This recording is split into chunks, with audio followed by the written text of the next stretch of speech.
राजस्थान में राम बारात पर नमाजियों ने हमला कर दिया है। राजस्थान में सरकार बदली है लेकिन तंत्र अभी भी नहीं बदला है। लगातार आपके सामने मैं कितने कार्यक्रम सरकार बदलने के बाद ही लेकर आया हूं और इसलिए राजस्थान के मुख्यमंत्री को, वहां के अन्य मंत्रिमंडल के सदस्यों को और पार्टी को सोचना चाहिए कि सत्ता परिवर्तन के बाद भी सरकार के अंदर का तंत्र अभी भी हिंदू विरोधी क्यों है। आखिर राम बारात पर हमला क्यों हुआ है, देखिए।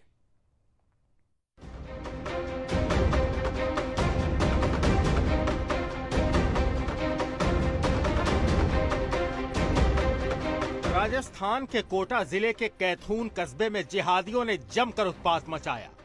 पूरा मामला डीजे बजाने से जुड़ा हुआ है। हर साल की तरह राम बारात में लोग भक्ति में नाचते गाते बारात निकाल रहे थे। डीजे पर भक्ति गाने बज रहे थे। अचानक कुछ जिहादियों का झुंड वहां पहुंचा जिन्हें राम गीत से आपत्ति थी। उन्होंने कहा डीजे बंद करो। यात्रा में शामिल लोगों ने कहा कि आपत्ति क्या है, बताया कि जुमे की नमाज पढ़नी है। धीरे धीरे विवाद गहरा गया और लड़ाई झगड़े की स्थिति पैदा हो गई। पत्थर चलने लगे, डीजे की तार तोड़ दी गई। हंगामा बढ़ने पर नारेबाजी शुरू हो गई।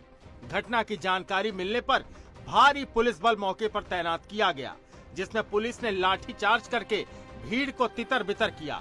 जानकारी के मुताबिक शुक्रवार था और जुमे की नमाज अदा की जा रही थी। दूसरी तरफ होली पर होने वाले 7 दिवसीय आयोजन के तहत श्री राम बारात निकाली जा रही थी। जय श्री राम बारात बंजारा से गुजर रही थी। इसी दौरान डीजे बजाने को लेकर 2 गुटों के बच्चों और युवकों के बीच कहासुनी हुई। सूचना मिलते ही पुलिस मौके पर पहुंची और मामले में शांति बनाए रखने के पूरे प्रयास किए गए। एहतियातन पुलिस ने दोनों पक्षों को थाने पर बुलाया और रिपोर्ट भी दोनों पक्षों की तरफ से दर्ज की गई। दूसरी तरफ कुछ लोगों को भी इस मामले में हिरासत में लिया गया।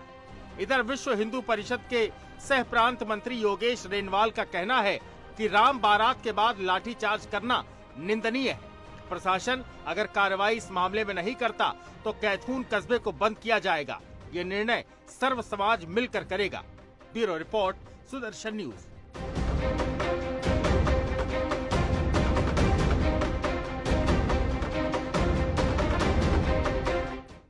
श्री राम बारात पर हमला, राम मंदिर बन गया है। इसलिए मैं कहता हूं ना कि अभी राम मंदिर बन गया सो जाओ, नहीं, अभी भी ये सब कुछ चलेगा, क्योंकि आपको हर हिंदू के मन में राम स्थापित करने पड़ेंगे जो भयभीत नहीं होते, जो रावण से टकराने और लड़ने के लिए तैयार रहते। वो राम अगर नहीं है तो आप राम बारात नहीं कर सकते, रामनवमी नहीं कर सकते, कुछ नहीं कर सकते। राजस्थान में फिर लाठीचार्ज हिंदुओं पर ही हुआ ना, हुआ।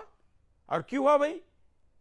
रमजान चल रहा है तो हिंदू कैसे भूल गया कि घर के टीवी के अंदर का आवाज तक कम करने का पुलिस फरमान देती है, फतवा निकालती है। आप तो डीजे लगाकर चल रहे थे। सोचिए, मैं आज सोचने वाली बात आपके सामने बता रहा हूं और इसलिए आज 10 मुद्दे लेकर आया हूं। कोई मुद्दा सप्ताह का छूटना नहीं चाहिए, इसलिए लेकर आया हूं। यह राजस्थान की तक ही बात नहीं है, महाराष्ट्र में तो इसके आगे चलकर, और इन दिनों तो महाराष्ट्र में पता नहीं जिहादियों की इतनी ज्यादा कैसी हिम्मत बढ़ गई है। हालांकि अभी चुनाव के निमित्त में आंकड़े देख रहा था, उसमें 2 नंबर पर सबसे ज्यादा संख्या वोटरों की मुस्लिम वही है, और इसलिए इन दिनों में वहां पर ये ज्यादा बड़े पैमाने पर हो रहा है। कौन कर रहा है, कैसे करवा रहा है, इसकी जांच करनी चाहिए।